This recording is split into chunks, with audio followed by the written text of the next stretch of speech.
ভাই এটা দেখার জন্য আমি কত দূর থেকে আসছি একবার চিন্তা করছেন?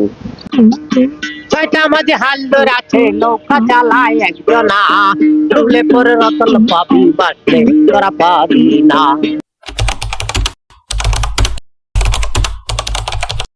Hello guys, welcome back to my channel. It's your boy MD Habib. Come back with another new vlog video. So right now আমি এখন আছি ঢাকা চন্দ্রিমা উদ্যান, মানে সংসদের ঠিক সামনে। তো আমার পিছনে হইতেছে এটা বাংলাদেশ ন্যাশনাল পার্লামেন্ট, আর দেন এইটা হইতেছে চন্দ্রিমা উদ্যান বা জিয়া উদ্যান যেটাই বলেন। তো একবার মানে ভিউটা দেখেন, এটা হইতেছে ক্রিসেন্ট লেক। এই পাশে হইতেছে আমাদের স্মৃতিসৌধ যেমন আছে, যে এই পাশে পুরোটা জঙ্গল। তো এরকম একটা বিষয়। আর মাঝখানে এখানে হইতেছে সাবেক রাষ্ট্রপতি জিয়াউর রহমান, ওনার কবর আছে ওটার ভিতরে, মানে আর কি ওনাকে সমাধি করা হয়েছে এখানে। রাজধানী ঢাকার প্রাণকেন্দ্রে অবস্থিত গুরুত্বপূর্ণ দুটি স্থান, জাতীয় সংসদ ভবন ও জিয়া উদ্যান বা চন্দ্রিমা উদ্যান। প্রথমে জাতীয় সংসদ ভবন। এটি বাংলাদেশের সর্বোচ্চ আইন প্রণয়নকারী প্রতিষ্ঠান। এখান থেকে দেওয়া হয় রাষ্ট্রীয় সব সিদ্ধান্ত, যা দেশের জনগণের জীবন ও ভবিষ্যতের সঙ্গে জড়িত। ভবনটির ঠিক অপোজিটে রয়েছে চন্দ্রিমা উদ্যান। চন্দ্রিমা উদ্যান মূলত একটি পরিকল্পিত নগরোদ্যান, যা শহরের ব্যস্ততা থেকে মানুষকে কিছুটা স্বস্তি দেওয়ার জন্য তৈরি। এই উদ্যানে রয়েছে প্রশস্ত হাঁটার পথ, খোলা মাঠ, বিভিন্ন প্রজাতির গাছ ও জলাশয়। এই উদ্যানের একটি গুরুত্বপূর্ণ অংশ হল শহীদ রাষ্ট্রপতি জিয়াউর রহমানের সমাধি, এটি বাংলাদেশের রাজনৈতিক ইতিহাসে একটি তাৎপর্যপূর্ণ স্মৃতিচিহ্ন হিসেবে বিবেচিত করা হয়।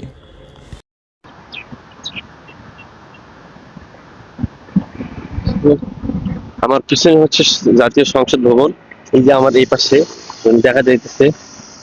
সো আমি যদি একটু ওইদিকে যাই, ওইদিক থেকে একটু হয়তো আরো ক্লিন দেখা যাবে। ওয়াও, একবার ভাই দেখেন মানে কি রকম একটা পরিবেশ। তো এখান দিয়ে কিন্তু পুরোটা দেখা যাইতেছে, ঠিক আছে। আমি একটু যদি বসি, এই মাওলা রে, এই যে দেখেন, ওয়াও, এই যে মানে যে সংসদ ভবনের যে এরিয়াটা, পুরো লেকটা, এখান থেকে কিন্তু সম্পূর্ণ ক্লিয়ার দেখা যায়। এই দেখেন,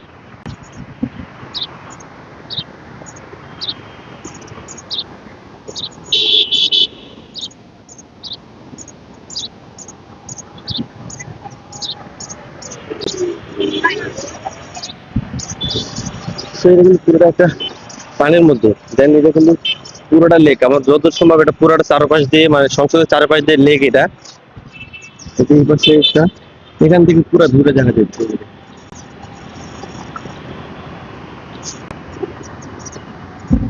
সো গাইস, দেন ঢাকা ভ্রমণে এটা সবচেয়ে একটা মানে আশ্চর্যকর বিষয়, যেটা হচ্ছে যে মানে সংসদের পুরো ভিউ একবারে এখান থেকে দেখা যাইতেছে।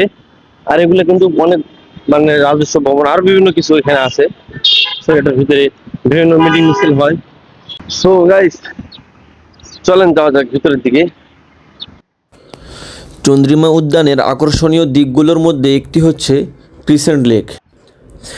নাম থেকেই বোঝা যায় এই লেকটি অর্ধচন্দ্রাক। এই নকশা কেবল নান্দনিক নয়, বরং পুরো উদ্যানের প্রাকৃতিক ভারসাম্য বজায় রাখার জন্য পরিকল্পিত। ক্রিসেন্ট লেকের শান্ত জলরাশি, চারপাশের সবুজ গাছপালা আর খোলা আকাশ।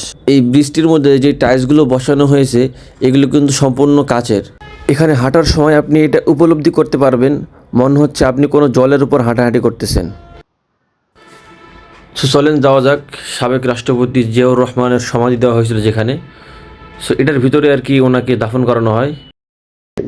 এটাই হলো না সমাধি, মানে কবর যেটা। একটা বিষয় চিন্তা করেন, ইনি কিন্তু একসময় বাংলাদেশের প্রেসিডেন্ট ছিল, কিন্তু এখন দেখেন তার জায়গা হচ্ছে 3.5 হাত কবর। তো এটাই প্রকৃতির নিয়ম। এন্ড গাইস, চলেন উপরের দিকে যাওয়া যাক। তো এটার ভিতরে শুধু ওনার যে কবরটা এটাই আছে। ভাই এটা দেখার জন্য আমি কত দূর থেকে আসছি একবার চিন্তা করছেন? সেই নবীনগর, সাভার নবীনগর, ওখান থেকে এই পর্যন্ত শ্যামলী। আমি আসলে শ্যামলীতে, শ্যামলী থেকে এখানে আবার হাইটটা আসছি। আমি ডাইরেক্ট সংসদের এখানে নামতে পারতাম। তো এখানে প্রচুর পরিমাণ জ্যাম, মানে গাড়ি শুধু এক পা না যাইতে আবার ব্রেক করতেছে, তো বমি বমি ভাব আসতেছে। তো এই কারণে আর কি বেশি হাঁটাহাঁটি না করে তখন ওখানে নামা পড়ছি, মানে আর কি বেশি দূর না গিয়ে। একবার ভিউটা দেখেন।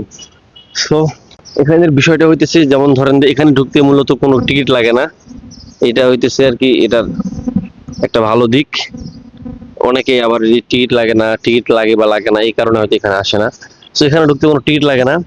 আবার দ্বিতীয় বিষয় হইতেছে এটা সংসদের মানে আর কি পাশে।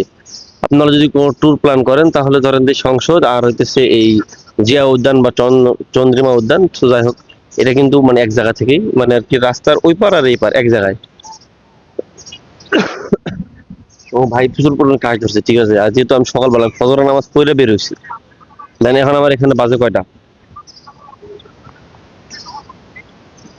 দেখা যাইতেছে যে 8টা 5 একদম কারেক্ট। সো আমি একদম সকালবেলা আছি, দেন এখানে এই দেখেন ছুটি আলোটা দেখেন, মানে এখানে কিন্তু অনেক পাখি ডাক শোনা যাচ্ছে। হয়তো আমার মাইক্রোতে শোনা যাইতেছে না, কারণ আমার মাইক্রোফোনটা একটু নয়েজ প্রুফ তো। So, চলেন যাওয়া যাক ভিতরের দিকে। এটা কিন্তু অনেকটা নিচে, মানে এটা অনেক ঢালু দেখা যাচ্ছে। এটা দেখছেন কি পরিমাণ ঢালু, কতটা নিচে নামছি মানে আর কি রাস্তার মধ্যে না। ওরে বাবা রে, দেখছি ঘাসের উপরে হাঁটা নিষেধ, আমি যে ঘাসের উপরে হাঁটতেছি। ডুবলে পরে রতন পাবি, ডুবলে পরে রতন পাবি, ও ঠিক। ডুবলে পরে রতন পাবি, বাঁচলে পরে পাবি না।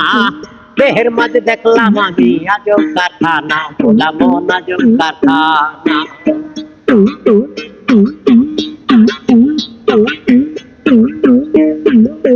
ডুবলে পরে রতন পাবি, ডুবলে পরে রতন পাবি, ডুবলে পরে রতন পাবি, বাঁচলে পরে পাবি না।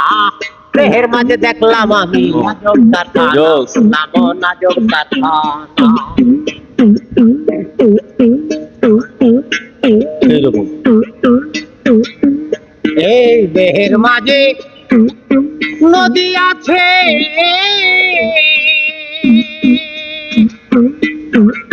সেই নদীতে নৌকা চলছে, চলবে। 6 জন মাঝি হাল দৈর আছে, 6টা মাঝি হাল দৈর আছে, 6টা মাঝি হাল দৈর আছে, নৌকা চালায় একজনা। ডুবলে পরে রতন পাবি, বাঁচলে তোরা পাবি না। দেহের মাঝে দেখলাম আমি, দেহের মাঝে দেখলাম আমি, দেহের মাঝে দেখলাম আমি আজব এক কারখানা। ডুবলে পরে রতন পাবি, বাঁচলে তোরা পাবি না। ডুবলে তোরা রতন পাবি, বাঁচলে তোরা পাবি না। এখানে কিন্তু বুঝছেন কোনো গাড়ির কোনো কোলাহল নাই, কোনো শব্দ নাই, পাখির ডাক শোনা যায়। আর যেহেতু সকালবেলা সবুজ গাছপালার ভিতরে একদম মানে একটা কি বলবো, একটা শীতকালীন একটা ফিল পাওয়া যাইতেছে। আর একটা বিষয় হইতেছে যে এখানে আপনার মানে আপনারা যদি একের মধ্যে দেখছিলেন আমাদের স্মৃতিসৌধে, পরে হচ্ছে আবার রমনাতে, আমি রমনার ভিডিওটা আপলোড করি নাই। সো রমনাতে দেখছিলেন মানে প্রচুর পরিমাণ কাপড়, যেহেতু সকালবেলা আসছে হয়তো এই কারণে দেখা যাইতেছে না, নাকি এমনিতে এখানে হয়তো কাপড় খুব কম। এখানে দেখেন যারা আসছে সবাই কিন্তু এখানে কিন্তু সকালবেলা যেহেতু ফজরের পর এই জায়গাটা এখন বাজে প্রায় 7-8টা, তো এখানে কিন্তু সবাই খেলার জন্য আসছে, খেলার জন্য, এক্সারসাইজ করার জন্য। সো এইদিকে দেখেন এখানে এরা খেলাইতেছে। তো আর কি অনেক এই পাশে অনেক মানুষ আর কি দুই পাশে খেলতেছে, এই পাশে খেলতেছে, এরকম একটা বিষয়। সকালবেলা যে একটা শীতকালের একটা আমেজ, মানে শীতকালের একটা ফিল, মনে হইতেছে না যে এটা কোনো ঢাকা শহরের ভিতরে কোনো একটা জায়গা। মনে হইতেছে যে আমি আমাদের বাড়ির সামনে যে স্মৃতিসৌধ ওখানে হাঁটতেছি, ওরকম গাছপালা জঙ্গল। সো এরকম একটা বিষয়।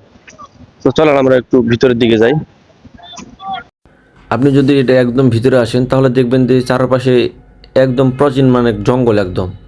সো এটা চারিদিক দিয়ে ড্রোন শট নিলে দেখতে পারতেন যে চারিদিক দিয়ে কিন্তু জঙ্গল, মাঝখানে শুধু ওই জিয়াউর রহমানের সমাধিটা দেওয়া হয়েছিল। আর এগুলো অনেক পুরনো গাছ এখানে। গাছগুলো দেখেন ভাই, কি কত পুরনো পুরনো গাছ দেখছেন। একটা বিষয় কি ভাই দেখেন, এখানে কিন্তু মানে আমি বসে আছি, দেন একটা লোক এসে দেন চা দিয়ে দিছে, ঠিক আছে। তো আপনারা আসলে অবশ্যই আগে মানে এদের সাথে কথা বলবেন যে চা কত, চা চাইতে 30 টাকা, বা এই কাপের দাম কি 30 টাকা, আপনারা বলেন 5 টাকা থেকে 10 টাকা হাইস। তো এখন সূর্য উঠে গেছে, এখন মানুষ আসছে ঠিক ফজরের পর, তো এখন সূর্য উঠে গেছে, এখন মানুষ সবাই চলে যাইতেছে, এখন যে যার কাজে চলে যাবে।